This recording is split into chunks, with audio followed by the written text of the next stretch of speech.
La tête dans les nuances vous propose sa série Tête à tête. Mon nom est Robert Aubin. À chaque rencontre, je tente de découvrir un peu plus la personnalité, l'expertise et le terrain de jeu des invités que j'accueille. Aujourd'hui, je vous propose d'entrer dans l'univers de Mme Mégane Perry-Mélançon, porte-parole pour le Parti québécois. Bienvenue à cette rencontre. Madame, Monsieur, bienvenue à cette autre tête-à-tête que vous propose La tête dans les nuances. Et aujourd'hui, je vous propose que nous plongions dans l'univers de Mme Mégane Perry-Mélançon. Madame Mélançon, bonjour. Bonjour. Merci d'avoir accepté notre invitation. Ça me fait grand plaisir d'être avec vous aujourd'hui. Le plaisir est partagé, alors partageons-le avec le plus grand nombre. Maintenant, j'ai fait évidemment quelques petites recherches sur vous pour apprendre à mieux vous connaître et c'est ce qu'on va faire dans ces prochaines minutes. Et j'ai trouvé votre parcours académique assez fascinant. D'un premier diplôme en arts et lettres au Collège Montmorency, vous passez du côté du tourisme et de l'hôtellerie pour terminer avec un diplôme universitaire en administration des affaires, profil gestion internationale. Alors, nul doute que toutes ces formations vous ont été utiles dans la carrière que vous menez, mais je me demandais, est-ce que vous y trouvez un fil conducteur ou plutôt le reflet de vos multiples intérêts? Un peu des deux, c'est une bonne question parce que j'aime beaucoup, disons, l'aspect humain de la politique. Je pense que c'est ça qui m'anime beaucoup dans ce que je fais présentement. Puis le parcours académique aussi reflète ça. Tu sais, dans le cinéma, il y a aussi des enjeux de la société qu'on y retrouve. On peut passer des messages à travers ça. C'est un beau canal de communication avec la population. C'est un peu ça que je voulais faire très jeune. En fait, je voulais être réalisatrice de films au Québec. Après ça, bien, arrivent les études, tout ça. Puis je réalisais que j'étais entourée de peut-être de talents qui avaient envie d'en faire une carrière, là, coûte que coûte. Moi, c'était plus un passe-temps, un hobby. Ce qui m'a amenée dans le domaine touristique parce que dans ma région natale, la Gaspésie, on en a amplement besoin. C'est une industrie qui est très porteuse. Mes parents, à cette époque-là, étaient aussi propriétaires d'une belle auberge qui existe encore là, dans la ville de Gaspé. Et donc, c'était un petit peu pour reprendre ça que je me suis intéressée là, au domaine touristique. Et ça m'a permis de voyager beaucoup aussi. J'ai fait des stages, j'ai appris l'espagnol en Espagne, à Barcelone. Je me suis promenée. Puis, après ça, c'est un petit peu plus tard dans mon parcours que je suis retournée à l'université pour aller compléter, je dirais, avoir vraiment une formation plus dans la gestion comme telle, pour ensuite choisir le domaine qui va m'intéresser parce que c'est ça, je suis vraiment intéressée par beaucoup d'enjeux de différents secteurs. Et c'est ça la beauté de la chose aussi en politique, c'est finalement, on touche à tout, on rencontre des intervenants de plein de milieux, puis on peut se permettre de développer avec les gens sur le terrain et de mettre en œuvre des projets, finalement. Ça, je trouve ça super intéressant. Donc là, on tombe dans la politique, là, mais oui, le parcours académique, je pense, me préparait à la suite des choses. Et vous parlez encore du cinéma et de ce rêve de réalisatrice comme quelque chose du passé. Oui. Mais compte tenu de la carrière que vous avez déjà malgré votre jeune âge, est-ce qu'on peut imaginer qu'éventuellement, ça puisse revenir comme une conclusion en disant, oui, après tout ce que j'ai vécu, tout ce que j'ai vu, tout ce que j'ai expérimenté, j'ai le goût de porter ça à l'écran à travers une fiction, un documentaire, peu importe le style, là, mais c'est pas complètement écarté ou vraiment? Je serais très ouverte un jour à faire un projet artistique, cinématographique, soit sur l'histoire de ma région. Moi, je suis une des expropriées du Parc national Forillon, une des expropriées dans la famille, là, les descendants des familles expropriées. Donc, c'est une histoire qui est méconnue, mais qui a un gros caractère politique. Là. Ça a été vécu dans les années fin 60, début 70, puis ça a été quand même un pan marquant, je pense, de l'histoire des Gaspésiens. Il y a eu beaucoup de mouvements à cette époque-là. On a perdu des gens qui sont allés s'établir en ville. Donc, c'est quelque chose que j'aimerais mettre à un moment donné peut-être de l'avant. Ou sinon, tout ce qui est l'envers de la médaille ou du décor en politique. Il se passe beaucoup de choses dans les coulisses. Ça aussi, c'est intéressant, je pense, de pouvoir amener ça dans l'œil des téléspectateurs. Donc, ça pourrait être intéressant. Alors, on attendra ça. Il faudra être patient parce que j'ai l'impression qu'il y a beaucoup à réaliser entre les deux. Oui. Et vous avez ouvert la porte sur la politique. Alors, on va y plonger, si vous le permettez, parce que je me suis dit, à la fin de votre parcours universitaire, vous avez été tantôt agente de développement international pour les missions commerciales de l'Université Laval. Vous avez été également conseillère en recrutement international chez Charles Wynne. Je faisais, ce type d'emploi correspondait, me semble-t-il, totalement à la formation académique que vous aviez reçue et souhaitée. Pourquoi on met ça de côté pour se lancer en politique? Bien, c'était une question de circonstances parce que ça s'est passé quand même assez rapproché le moment où je me suis lancée en politique. Puis ces deux expériences de travail-là, c'est lié aux missions commerciales de l'Université Laval. J'étais à ce moment-là encore en train d'étudier là, au baccalauréat. Ça m'a permis d'aller faire du recrutement à l'international pour une usine, justement, à Shawinigan, qui avait besoin de main-d'œuvre, qui était habituée de travailler avec des gens de la communauté latino-américaine. Puis, bien, je me suis rendue au Pérou pour leur donner un coup de main parce que je parlais l'espagnol puis que j'étais en mesure de les aider là-dedans. Donc, c'est beaucoup, je pense, lié au fait de vouloir aider, finalement, que ce soit les entreprises, les citoyens, de pouvoir les aider à cheminer puis de réaliser leurs projets. Je pense que c'est ça qui m'intéresse beaucoup. Donc, j'aurais pu faire une gestionnaire de projet, fort probablement. Mais ensuite, c'est que j'avais été aussi attachée politique dans un bureau de circonscription à Gaspé, dans le comté de Gaspé, avec Gaétan Lelièvre pour le Parti québécois. C'est dangereux. Ça veut dire là, que ça, à un moment donné, quand tu as le bras loin. dans l'engrenage, c'est fini. C'est difficile de s'en sortir de la politique. On le voit encore aujourd'hui. Moi, je suis finalement au Parti québécois depuis une dizaine d'années. J'ai commencé comme attachée politique. Ensuite, en 2018, ce député-là a décidé de laisser son siège, de ne pas demander de nouveaux mandats. Donc, ça a ouvert une porte au Parti québécois. J'étais déjà bien connectée avec les gens, dont Pascal Bérubé, qui est encore mon voisin de comté dans Matane-Matapédia. Donc, c'est lui, en fait, qui m'a approchée pour me dire, Mégane, ça nous prend quelqu'un de dégourdi, de dynamique. Tu connais bien les dossiers de ta région. Tu as été attachée politique. Donc, j'avais des bases. Mais, tu sais, on parle du Parti québécois qui avait quand même été... qui vivait une décroissance à ce moment-là.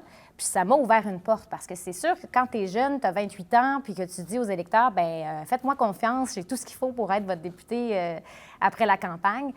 C'est beaucoup de... Il faut quand même que tu prennes tout ton courage puis que tu fasses le saut. Donc, en 2018, j'ai été candidate pour le parti, puis j'ai gagné à une très, très mince majorité de voix, 42. Sur les libéraux. Gagner, c'est gagner, oui. Mais c'est quand même ça qui m'a projetée dans vraiment là, la vraie grosse politique active là, comme députée, comme parlementaire, de faire les allers-retours à Québec, puis de découvrir ce monde-là qui est fascinant, puis quand on réussit à bien naviguer à travers l'appareil gouvernemental, on réussit même à l'opposition, je pense, à faire des belles, des beaux gains, des vraies victoires pour les citoyens qui changent des choses concrètes. Moi, ça m'anime beaucoup. Vous avez malheureusement connu la défaite à la fin de ce premier mandat, mais loin de vous éloigner de la politique, vous revenez en 2023 avec le titre de porte-parole pour le Parti québécois et aussi responsable de toutes les questions de la condition féminine. Oui. Alors, voilà une question qu'on ne peut échapper, surtout à une époque où on a l'impression de vivre des reculs ou en tout cas de craindre pour un certain nombre de reculs. Comment on passe le message à la jeune génération qui croyait que ces combats-là étaient finalement des droits acquis? Oui, ça, c'est une des raisons pour lesquelles je m'accroche quand même à mon implication puis que je voulais poursuivre mon travail au sein du Parti québécois. C'est vraiment ça. On représente quand même un espoir pour une génération de femmes qui voient un peu les reculs ailleurs dans le monde. Je pense qu'au Québec, on est encore quand même très... on protège ces droits-là, le droit des femmes, le droit à l'avortement. C'est toutes des questions qu'on est obligé de mettre. Oui, parce qu'il y a un débat à l'international sur ces enjeux-là. Ça nous oblige à se dire, OK, au Québec, est-ce qu'on est encore bien protégé sur cette question-là? Je pense que c'est le cas. À l'unanimité, les partis à l'Assemblée nationale ont réitéré leur engagement, leur appui, puis que c'est un droit qui ne va pas reculer. Mais ça prend quand même des femmes aussi dans ces partis-là qui représentent finalement l'intérêt de beaucoup de femmes là, dans la société, pour le rappeler, pour s'assurer que... parce qu'il y a tellement de sujets à l'Assemblée nationale, ça va vite et les intérêts sont souvent économiques ou, politiques avec la campagne fédérale qui a eu lieu. Des fois, c'est plus difficile de trouver les bons moments de discuter de ces enjeux-là parce que c'est pas imminent, le problème n'est pas visible. Donc, il faut quand même l'amener dans l'espace médiatique pour que ça existe et que ça reste des acquis pour les Québécoises. Décidément, vous m'ouvrez toutes les portes, puisqu'il y a eu bon nombre de discussions tant à Québec qu'à Ottawa sur les façons de faciliter la venue des femmes en politique. Il y avait toutes sortes de propositions de mesures punitives, comme par exemple couper le financement à un certain pourcentage des partis politiques qui n'atteignaient pas la zone paritaire dans les candidatures proposées avant même une élection. Où est-ce qu'on en est là-dessus? Et je dirais, si on va un peu en amont, comment on fait pour convaincre les femmes de faire le saut en politique? J'aimerais qu'il y ait une recette vraiment parfaite là, pour convaincre les femmes de se lancer. C'est sûr que ça appartient beaucoup à chacune des femmes où elles sont dans leur vie. C'est sûr qu'avec des enfants en bas âge, il y a beaucoup de questionnements. Donc, on essaie de démystifier le rôle, comment la logistique se fait pour une députée qui doit se déplacer entre son comté, l'Assemblée nationale. Et des départs comme celui de Marois Risky, c'est crève-cœur parce qu'on se dit, elle aussi travaille pour avoir des femmes dans le milieu politique, mais elle réalise les limites aussi du fonctionnement actuel de l'Assemblée. Je pense qu'il faut justement y être à l'intérieur pour être capable de faire des changements. Il y a une garderie présentement maintenant qui est offerte pour les jeunes parents. Donc, la conciliation prend beaucoup de place dans les réflexions des femmes. Sinon, il y a toute la question aussi de la confiance. On voit aussi qu'il y a du harcèlement encore en ligne, beaucoup là, auprès des femmes, sont souvent la cible pour différentes raisons, peut-être parce qu'on fait de la politique autrement, donc pour certains, ça déplaît, ou c'est difficile de voir c'est quoi les raisons des gens qui sont derrière leur écran. Aisément assumer qu'il y a un double standard pour un homme ou une femme qui se lance en politique encore aujourd'hui, et je dirais peut-être même pire qu'avant, dû aux médias sociaux où la censure derrière notre écran semble être un concept en voie de disparition. Là. Oui, puis on l'a vu même auprès des jeunes élus femmes dans le milieu municipal. On a vu énormément de départs au Québec. Et je pense que ça a ouvert un peu la réflexion. Il y a même des campagnes pour recruter des femmes dans le milieu politique parce que la prochaine élection va être dans les municipalités du Québec. Donc, on va suivre ça de près. Mais moi, je travaille aussi avec le groupe Femmes, Politique et Démocratie qui, il y a des anciennes parlementaires dans ce groupe-là. Puis, en tout cas, ils font un travail pour demander une loi sur la parité dans les candidatures. Ce que vous nous amenez en introduction, c'est que dans le fond, que ce soit des malus ou des bonus, qui aient peut-être un impact sur le budget des partis pour s'assurer qu'à la ligne de départ en campagne électorale, ou en tout cas, durant la campagne, on s'assure d'avoir dans les 125 circonscriptions suffisamment de femmes d'être dans la zone paritaire. Donc, on ne parle pas de parité 50-50, ça serait difficile, je pense, mais d'avoir quelque chose qui nous oblige à faire cet effort-là. Parce qu'en ce moment, les partis savent que ils sont conscients, je pense qu'il faut le faire, le travail, mais ça ne veut pas dire que ça va perdurer et que tous les partis qui vont naître ou se créer au fil du temps vont avoir cette envie-là d'avoir la parité. Donc, moi, je pense que c'est une façon, oui, d'amener des changements ou de s'assurer de la place des femmes en politique, oui. Vous êtes aussi dans votre rôle de porte-parole à faire le tour de toutes les régions du Québec, je dirais presque de façon continue. Et je me demandais, est-ce qu'il y a, à l'instar de la relation qu'entretient le fédéral avec les provinces, par exemple, quelque chose de similaire entre la relation du gouvernement du Québec et ses régions? Comment vous voyez le développement des régions? Moi, je pense, en fait, c'est une des raisons pour laquelle je suis en politique, c'est le développement régional. Et pourquoi je suis indépendantiste à la base aussi, ça fait partie de ces raisons-là. C'est toute la question de l'efficacité de l'aménagement du territoire, les pouvoirs décisionnels, comment mieux les intégrer dans nos instances régionales. Dans le fond, moi, je souhaite un moment donné qu'on soit capable de réaliser toute l'idée qu'avait René Lévesque sur la décentralisation des pouvoirs, l'aménagement du territoire. On n'est pas encore là où je souhaiterais pour faire confiance à nos leaders en région.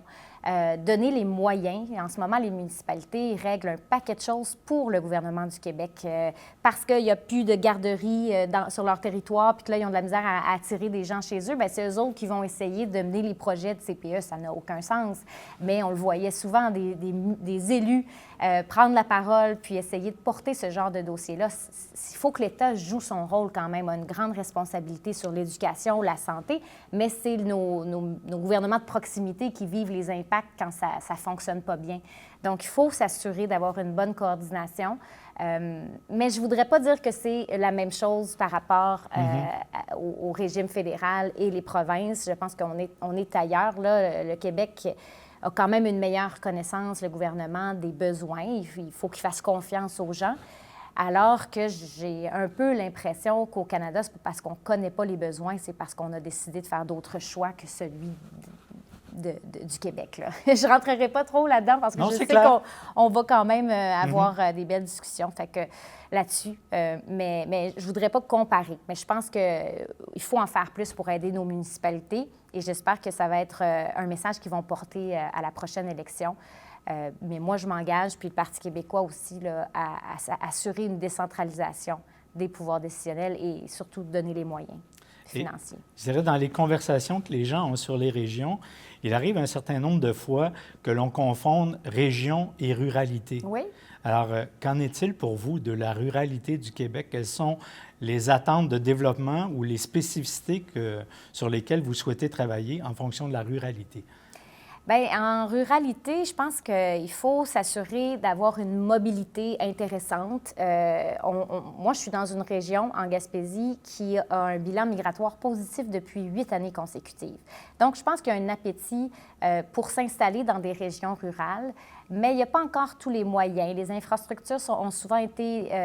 il y a eu un sous-investissement. Donc, on est en rattrapage à ce niveau-là, puis ça vient avec beaucoup de défis, je pense, pour les élus en zone rurale. L'accès aux soins de santé, on a une population qui est vieillissante, donc il faut aussi s'assurer d'avoir tout ce qu'il faut pour donner les meilleurs soins possibles à la population.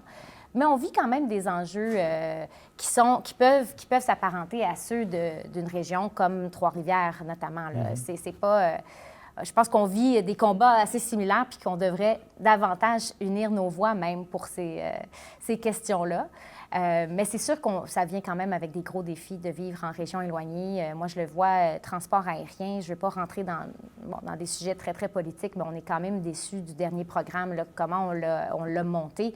Je pense que le gouvernement a plus une vision de comment amener des touristes dans nos régions rurales que d'y habiter, d'être dans notre territoire ancré. Ça frustre les résidents quand il y a des choix comme ça qui sont faits pour des gens d'ailleurs plutôt que de chez nous. Il faut s'assurer qu'il y ait une mobilité qui va dans les deux sens. Ça serait ça mon message. J'espère que je réponds bien à votre question. Il est bien entendu, pour le moins. Je vous pose une autre question. Si j'ai tout faux, vous n'hésitez pas à me corriger. Mais me semble-t-il que le Parti québécois nous avait promis à l'ensemble des Québécois un livre bleu qui allait nous donner les principales réponses avant même une campagne référendaire. Oui. C'était prévu pour 2025. Oui. On est en 2025. On est en 2025. Alors, il reste du temps, me direz-vous, soit. Mais est-ce que c'est pour bientôt? Êtes-vous dans le secret? Oui. Je suis dans le secret, mais je vous dirais qu'il y a des gens qui travaillent très fort là-dessus présentement. C'est piloté par notre commission politique au Parti québécois, donc ils ont plus de réponses que moi à amener là, sur le sujet. Mais c'est en voie de se réaliser. C'est déjà quand même la première version, je pense qu'elle est déjà complète. Puis ça va probablement être décliné aussi pour s'assurer, parce qu'on en a présenté des grosses pièces, des gros documents étoffés dans les derniers temps. Là. Vous vous rappelez aussi le plan d'immigration, 95 pages et plus. Donc, c'est comment on l'amène aussi pour que ce soit allégé et que les gens puissent saisir chacun des enjeux. Parce que dans le fond, pour rappeler un peu qu'est-ce qu'est le livre bleu, c'est un peu chacune des grandes questions qui viennent souvent sur le sujet de l'indépendance, bien, comment on est capable de décortiquer ces questions-là, ça peut être la la monnaie, la défense, exactement. Donc, tout les relations internationales. Oui, et même probablement comment on gère l'aspect région, le développement, tout ça. Donc, on va essayer de répondre au plus grand nombre de questions là, qui reviennent constamment dans le but d'informer, oui, convaincre, mais surtout, je pense, d'enlever certaines inquiétudes qu'ont les gens. On l'a fait pour l'aspect économique avec le budget de l'an 1. Ça fait que c'est tout dans une séquence de documents qui vont servir d'outils, de base solide pour ensuite déclencher un référendum. 2026, c'est presque à nos portes. Il y aura bien sûr des élections municipales entre les fédérales qu'on vient de terminer et la prochaine élection au Québec. C'est presque un secret de polichinelle. Je pense que vous serez sur les rangs pour Gaspé en 2026. Et je me disais, vous avez vécu les deux. Député à l'Assemblée nationale, maintenant porte-parole, un rôle au sein du parti, oui, mais pas sur le plancher de l'Assemblée nationale. Et vous avez aussi connu la défaite. Oui. Est-ce que l'approche d'une prochaine élection, on envisage ça différemment quand on a connu la défaite et qu'on n'a pas que l'effervescence d'une première élection où tout nous est permis? Alors, j'aime beaucoup la question. Je pense que je vais arriver peut-être avec un peu plus de recul parce que j'étais députée depuis 4 ans. On a quand même vécu des années plus difficiles, on va se le dire, avec le Parti québécois là, en 2018. Quand je suis arrivée, c'était pas des années qui étaient galvanisantes comme on le vit présentement. Puis on a fait un gros effort, justement, d'alléger nos statuts. Bon, on a fait un grand travail sur nous de reconstruction du parti. Donc, je pense qu'on était, puis c'était dans le contexte pandémique en plus, ça a été un gros mandat comme député. Et j'espérais en fait que le travail qu'on avait réussi à faire terrain avec les citoyens allait quand même sauver le comté de Gaspé, que ce serait suffisant. Je pense que ça a quand même beaucoup porté dans le choix. J'ai augmenté, moi, mon score entre 2018 et 2022 quand même de, je pense, 600, 700 voix, mais ça n'a pas suffi pour sauver la circonscription. Maintenant, bien, je parcours le Québec, je vois les enjeux plus macro. Je vois aussi l'électorat, comment il fonctionne dans tout ça. T'sais, on l'a bien vu avec l'élection fédérale.